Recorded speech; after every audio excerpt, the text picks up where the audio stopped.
The London clinic. ব্রিটেনের রাজারা এই হাসপাতালে চিকিৎসা করেন। ব্রিটেনের রানী দ্বিতীয় এলিজাবেথ ছিলেন এই হাসপাতালের পৃষ্ঠপোষক। তবে বাংলাদেশিদের আগ্রহ এই মুহূর্তে এই হাসপাতালকে ঘিরে, কারণ হচ্ছেন এখানে চিকিৎসা করানো হচ্ছে বাংলাদেশের 3 বারের প্রধানমন্ত্রী, সাবেক প্রধানমন্ত্রী বেগম খালেদা জিয়াকে, এবং যিনি বিএনপির বর্তমানে চেয়ারপারসন। বেগম খালেদা জিয়ার এই চিকিৎসার দিকে নজর বাংলাদেশের কোটি কোটি মানুষের। সর্বশেষ খবর হচ্ছে, যদিও ডাক্তারদের ব্রিফিং থেকে আমরা তেমন কোনো তথ্য পাচ্ছি না, কিন্তু ভেতরকার খবর হচ্ছে যে বেগম খালেদা জিয়ার লিভার এবং হার্ট, এই দুটি বিষয়কে প্রাধান্য দিয়ে ডাক্তাররা তাদের পরীক্ষা নিরীক্ষা এবং চিকিৎসা পরিকল্পনা সাজাচ্ছেন। অবস্থার দৃষ্টিতে যেটা মনে হচ্ছে যে এই চিকিৎসা যতটুকু শর্ট মনে হচ্ছিল সেটা নয়, এবং কিছুটা দীর্ঘায়িত হতে পারে।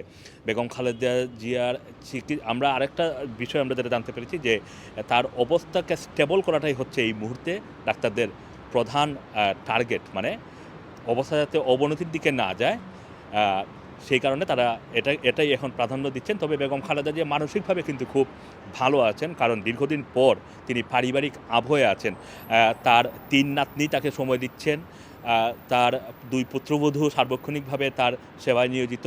পুত্র তারেক রহমান চিকিৎসার সব কিছু দেখভাল করতেন, খাবার দাবার থেকে শুরু করে সব কিছু নজরদারি করছেন। সুতরাং সব কিছু মিলিয়ে বেশ উৎফুল্ল আছেন, মানসিকভাবে শান্তিতে আছেন বেগম খালেদা জিয়া। বাংলাদেশ থেকে যেভাবে এসেছিলেন সেখান থেকে কিন্তু তার অবস্থার অবনতি হয়নি, এবং খুব যে উন্নতি হয়েছে বিষয়টা সেটা নয়। একমাত্র উন্নতি যদি আমরা বলি সেটা হচ্ছে তিনি মানসিকভাবে বেশ প্রফুল্ল আছেন।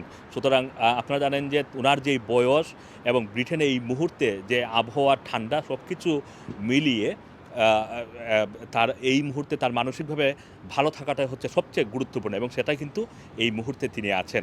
তো এখন পর্যন্ত আমরা আরেকটা গুরুত্বপূর্ণ তথ্য হচ্ছে যে যত শর্ট মনে হচ্ছিল যে বেগম খালেদা জিয়ার চিকিৎসাটি হয়তো খুব অল্প সময়ের মধ্যেই শেষ হয়ে যাবে, বিষয়টা তেমন নয়। আমাদের কাছে সোর্স যেটা বলছে যে মির্জা আব্বাস লন্ডনে আসার পেছনে অন্যতম কারণ হচ্ছে যে বেগম খালেদা জিয়ার চিকিৎসা পদ্ধতি হয়তো আর একটু দীর্ঘায়িত হতে পারে। তো এখন পর্যন্ত এতটুকুই আমাদের কাছে তথ্য। পরবর্তীতে গুরুত্বপূর্ণ কোনো তথ্য আসলে আবার আপনাদেরকে জানিয়ে দেব। দ্য লন্ডন ক্লিনিকের সামনে থেকে আসম মাসুম, রানার টিভি।